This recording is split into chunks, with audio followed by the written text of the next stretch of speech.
image. What happens to a dream deferred? Does it dry up like a raisin in the sun? It's a question that really hangs over the whole play, and I think it resonates with each character's story. You start to think, how much do we compromise on our dreams? Because of societal pressures, because of limited resources, because of fear, and what's the cost of those compromises? That's a great question, and it's one that I think Hansberry is really forcing. Welcome to Witter. Who Has Time to Read? The podcast that brings deep dives for busy minds. Listen to AI hosts Jane and Dane and get ready to unpack the world's most captivating books in just a fraction of the time. Whether commuting, working out, or just squeezing in a quick break, we deliver key insights, thought-provoking themes, and takeaways you can carry into your day. Don't forget to like, subscribe, and leave a comment. Plus, use our links in the description to purchase this book. Your support helps us bring more engaging book discussions to you. Listen and follow us wherever you get your podcasts. Who has time to read? You do, with Witter. Welcome to Witter. You know, your shortcut to deep dives for busy minds. And for Black History Month, we're doing something special. We're diving into Lorraine Hansberry's play, A Raisin in the Sun. It was written back in the late 1950s. Yeah. But this play, it still has so much to say about what it means to be Black in America. Oh, absolutely. It's one of those plays that just grabs you right from the start. You know, Hansberry doesn't waste any time. She drops us right into the Youngers' world, this small, kind of worn-down apartment on Chicago's South Side. They're sharing it with other families, and you really get a sense of that limited space, right? Immediately. Limited space and resources, but also this incredible resilience, this love that holds them together. You really feel that tension, though, between where they are and where they want to be. Yeah, each member of the family, they want something more out of life. But, you know, those dreams, they clash as they're trying to navigate a society that's not exactly making it easy for them. Yeah, right. And then you have this $10,000 life insurance payout after Big Walter dies, the family patriarch. And that money, it becomes this huge symbol of hope. This potential for change, but also, you know, it exposes the different ways they see the American dream. Exactly. So we have Lena, or as everyone calls her, Mama. She's the heart of the family, really the spiritual center, and she receives that insurance money. Right. And she wants to use it for a down payment on a house, right? Yes, yeah. In Clybourne Park, which is a white neighborhood at the time. So it's not just about stability for her, it's about legacy for her children.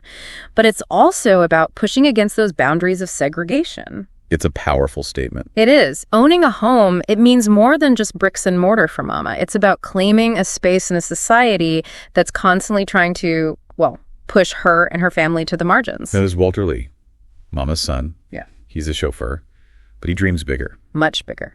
He clashes with Mama about that money. He wants to invest it. He wants to open a liquor store. He sees that as his path to success, to respect. It's interesting, though, because his struggle is about more than just the money itself, isn't it? No, definitely. He's desperate to provide for his family. Of course, he wants to be seen as a man, you know, a provider in a world that just constantly undermines his authority. It's palpable, his frustration, especially in that cramped apartment. It's like even the lack of space is reflecting the lack of opportunity he feels. Right. And then there's Ruth, Walter Lee's wife, working so hard, always trying to support him.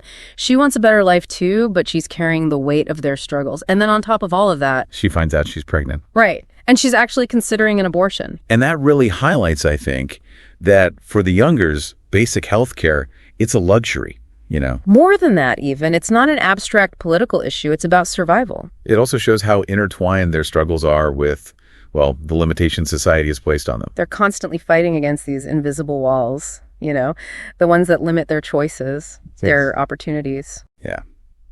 Then we have Benitha, the college student. She dreams of becoming a doctor. And she's really diving into the whole question of Black identity. Yeah, she's this force, this intellectual force, you know, she's challenging everything, searching for her place in a world that offers her, well, conflicting messages. It's true. She's drawn to George Murchison, who represents this idea of assimilating into white society, but she's also drawn to Joseph Assagai, who encourages her to embrace her African heritage. It's like she's trying to figure out which version of herself will fit.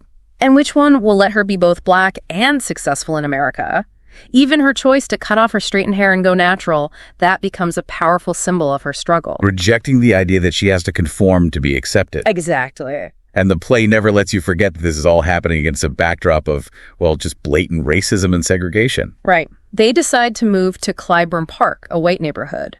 And that triggers this really tense encounter with Carl Lindner. He represents the neighborhood association, and he actually tries to buy them out. To keep them from moving in. And that visit, it's not just about individual prejudice. It exposes this whole system that's working to keep Black families like the Youngers from achieving the same level of stability and prosperity as their white counterparts. Makes you wonder how much progress we've actually made. What forms those systems of exclusion take today? You're right. It's a question that resonates even now. And the title of the play itself, A Raisin in the Sun, it's taken from a Langston Hughes poem, Harlem. That adds another whole layer to this. It's such a powerful image. What happens to a dream deferred? Does it dry up like a raisin in the sun? It's a question that really hangs over the whole play, and I think it resonates with each character's story. You start to think, how much do we compromise on our dreams? Because of societal pressures, because of limited resources, because of fear, and what's the cost of those compromises? That's a great question, and it's one that I think Hansberry is really forcing us to grapple with. It plays out in the family dynamic too, right? You see that clash between Walter Lee's ambition and Mama's pragmatism. He wants to reach for the stars while she's trying to keep her family grounded, connected to their roots. It highlights those different approaches within the Black community to achieving success, navigating a society that often feels hostile. And that's a debate that continues today. And even with all that conflict, there's this deep well of love that runs through the play. Oh, absolutely. You see it in how Mama protects her children, how Ruth stands by Walter Lee, even when he makes it hard, the way Beneath It challenges them, but never loses sight of that love. It's that love that gives them the strength to keep going, to face down those challenges and hold on to their dreams. It makes you realize that even in the middle of struggle, even when those dreams seem impossible, there's still beauty, there's still hope, there's still love. And that's what makes A Raisin in the Sun so powerful. It's not just about one family struggle. It's about the enduring strength of the human spirit, the power of love to sustain us, and the importance of continuing to dream, even when it seems impossible. You know, it's amazing when you think about how groundbreaking this play was back in 1959. Oh, yeah. I mean, a young Black woman, Lorraine Hansberry, writing this incredible story about a Black family, and it just becomes a smash hit on Broadway. I mean, it really shook things up. Yeah. You know, this was the first play by a Black woman to even be produced on Broadway. Wow. And then it wins the New York Drama Critics Circle Award for Best Play. This is incredible. It just forced people to really confront these realities of race and class in America that, you know, maybe they hadn't wanted to face before. And she was more than just a playwright, too, right? Oh, yeah. I mean, she was an activist. Absolutely. Deeply involved in the civil rights movement.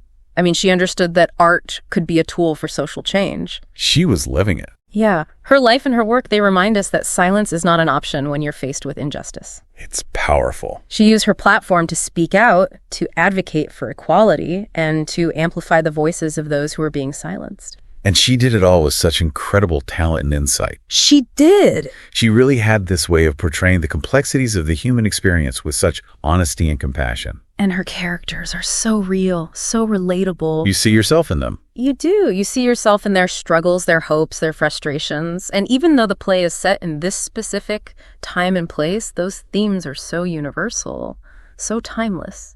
You know, one of those themes that really stands out for me is the idea of dreams.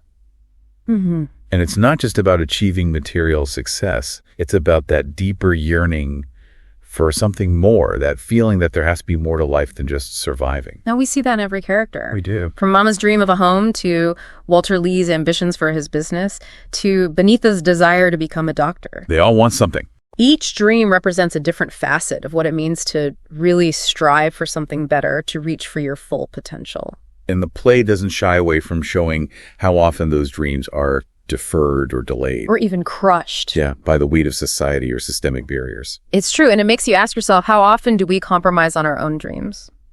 Out of fear, lack of resources, or maybe just because we've internalized those limitations that society has placed upon us. And what is the cost of those compromises, not just for ourselves, but for our communities and for the generations that come after us? Yeah, that's something to think about. It really is. And it's interesting how Hansberry also weaves in this theme of faith. Mm-hmm. You know, Mama's faith, it's the source of strength for her. It is. But it's not just this blind belief. You know, it's tested, it's questioned, it's pushed to its limits. That's right. It's not a passive acceptance of her circumstances at all. It's an active force that helps her navigate these really difficult challenges and find a way forward even when she's wrestling with doubt and despair. I think about that scene where she's so distraught over Walter Lee and what he's done, and she just cries out, "Lord, look down here and show me the strength." It's just so raw and honest. It is. It really is. And it speaks to that universality of faith, how it can be both a source of comfort and a source of struggle. Especially when you're facing profound injustice. Absolutely. And another thing that struck me is how each character is portrayed with such depth and complexity. Mm-hmm.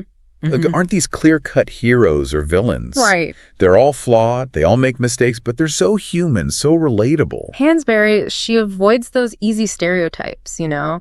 She gives us this nuanced view of Black life, showcasing the full range of emotions and experiences. And even Walter Lee. Yeah. He can be frustrating, he's impulsive, but he loves his family so much and he wants to do right by them. He does. He's just someone who's been denied opportunity and respect, and he lashes out sometimes. In ways that are understandable, but also self-destructive. Yeah, right. It reminds us that we can't always judge people's actions without understanding the context of their lives, the systemic forces that have shaped their choices. Yeah, context is everything. It really is. And beneath it, she can be headstrong and rebellious. Oh, yeah. But she's also brilliant and passionate and determined to make a difference in the world. And her journey of self-discovery, her wrestling with her identity, that's something that so many people can relate to regardless of their background. It's a human story. It is. And even Ruth, who's often kind of in the background, she's so strong and resilient. She really is. She carries so much of the weight of their struggles, those impossible choices,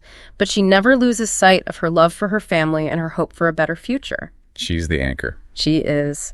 Her strength, her unwavering support, they're essential for that family's survival, and that brings up another key theme, the importance of family. Of having that support system. Exactly. To help you navigate the challenges and hold on to those dreams. The Youngers, despite all their conflicts and disagreements, they're bound together by this deep love and loyalty. They fight, they challenge each other. But they always come back together. It's that shared history, Yeah. That understanding of each other's struggles that ultimately gives them the strength to persevere. And it reminds us that even in a society that can feel so isolating, so individualistic, we need each other. We need those connections. We do, those bonds of love and support to help us thrive. And it's incredible to think that the play premiered in 1959. Right in the middle of the Civil Rights Movement. A pivotal moment in American history. And the play captured those anxieties, the hopes, and the frustrations of that era. It resonated deeply with audiences then, and it continues to resonate now because the fight for equality and justice, it's not over. Not even close. It makes you wonder how much progress we've really made and what forms of systemic racism and discrimination still exist in our society today. It's a tough question to answer. Yeah, you're right. The play doesn't shy away from those uncomfortable truths. It forces us to confront the ways in which our society is still failing to live up to those ideals of equality and opportunity for all. And that's why it remains so relevant. It's not a museum piece. It's a mirror reflecting our present. And a call to action for the future. It's inspiring to think about how A Raisin in the Sun has been adapted and reinterpreted over the years. Oh, yeah. From the film with Sidney Poitier to all the stage revivals and even a musical. It really speaks to the play's enduring power to connect with audiences, to transcend its historical context and speak to those universal themes, family dreams, resilience, and that ongoing struggle for a more just and equitable world. Every generation finds something new to connect with. They do something that resonates with their own experiences and the challenges of their time.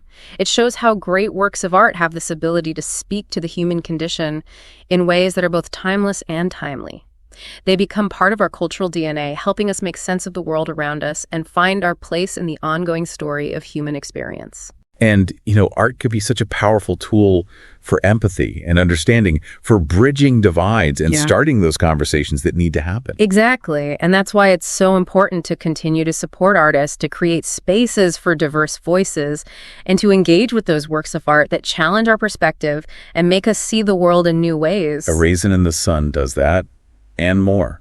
It does. It's a story that stays with you. It makes you ask those tough questions and challenge those assumptions and see the world through a different lens. It reminds us of the power of storytelling to connect us, to illuminate the human experience, and to inspire us to work for a world where everyone has the opportunity to thrive. It feels like every little detail in this play, it's like Hansberry's speaking to us in this symbolic language. Oh, absolutely. Those symbols, they work because they tap into these universal human experiences. Like Mama's plant. Right? It's this tiny thing barely surviving in that cramped apartment. Yeah, but for Mama, it's so much more. It represents hope. Resilience. Her own determination to create beauty even in the middle of hardship. She's nurturing that plant the same way she's nurturing her family's dreams. Even when everything around them feels like it's suffocating them.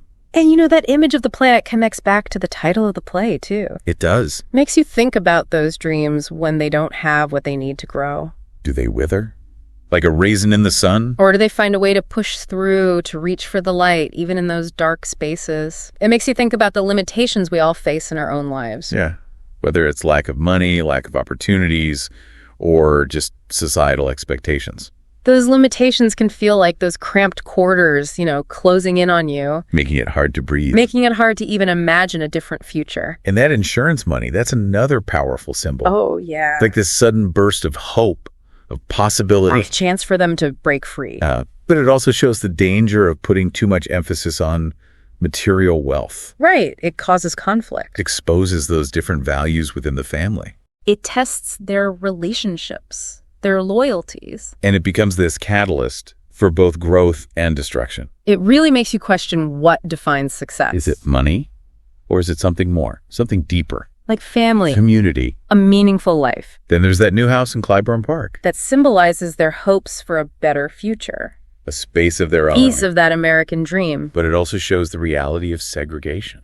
That deep-seated racism. Face threats, discrimination. People try to buy them out. It's like this harsh reminder that hard work and determination, sometimes they're just not enough. Not when the system is designed to keep people like the Youngers down. That visit from Carl Lindner, it's so uncomfortable. It is. He represents that kind of insidious racism. That politeness that masks something much uglier. And it makes you think, are those subtle forms of discrimination still happening today? I think we know the answer to that. It makes you realize that the fight for equality, it's far from over. It's a marathon, not a sprint. And even though A Raisin in the Sun was written so long ago, More than 60 years. it still has so much to say to us today. It does. It makes us think critically about our own beliefs. To confront our own biases. To think about how we can create a more just world. And it shows that even when things seem impossible, There's always hope. there's always that potential for change. Like the Youngers, Their resilience. their determination to keep fighting. It's a reminder that we all have a part to play. We can nurture those seeds of hope, support those who need it, and fight for a world where everyone can thrive. As we wrap up this deep dive, we hope you'll seek out more works by Black authors. There are so many incredible voices out there. Stories waiting to be told. It's up to all of us to amplify those voices to make sure they're heard. And as you read those works, think about how things have changed since Hansberry's time, but also how they haven't. Whose voices are still missing. What stories are still waiting to be told? We hope this deep dive into A Raisin in the Sun has sparked something in you. A curiosity, a desire to learn more. Keep those minds busy, keep those hearts open, and keep diving deep. Thanks for joining us.